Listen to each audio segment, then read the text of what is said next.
Okay, so we came here for a no heat call, and the problem that I found was this relay here, the inducer graph motor relay, was acting up.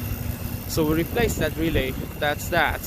But then here there is a heat relay right over here that was kind of opening and closing intermittently, and that just simply was that we have a low voltage issue going to the coil of the relay to keep the relay activated, so the other relay, which is the inducer relay, can get activated and the heat can turn on.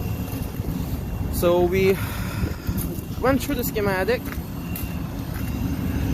and on the schematic the 24 volt power that is supposed to activate that relay is actually connected to this terminal on the control board, which is called H1. And H1 inside the control board internally is connected to W1. So what was happening that when we were jumping out between R and W1, inside the board W1 and H1 were not making it properly, so they were connecting and disconnecting internally inside the board. So what I did, I wired W or W1 externally to the wire that is connected to the H1, which eventually goes to the RW1, which is the heat relay. So technically this was the relay, 24 volt common. This relay was acting up because there was not enough power or proper power coming to the contact of the relay to get the relay activated for the heat to turn on.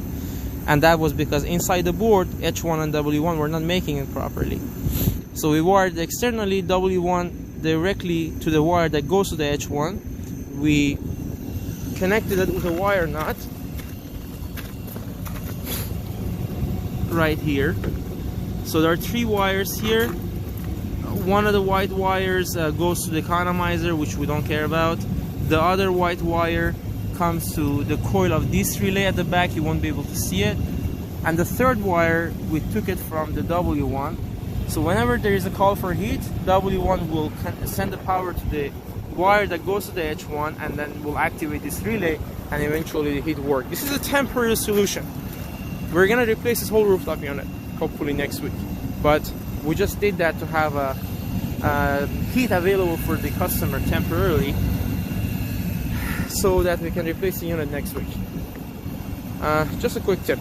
These are the things that you can always do in order to get the unit up and running until you do the proper repair or get the unit replaced.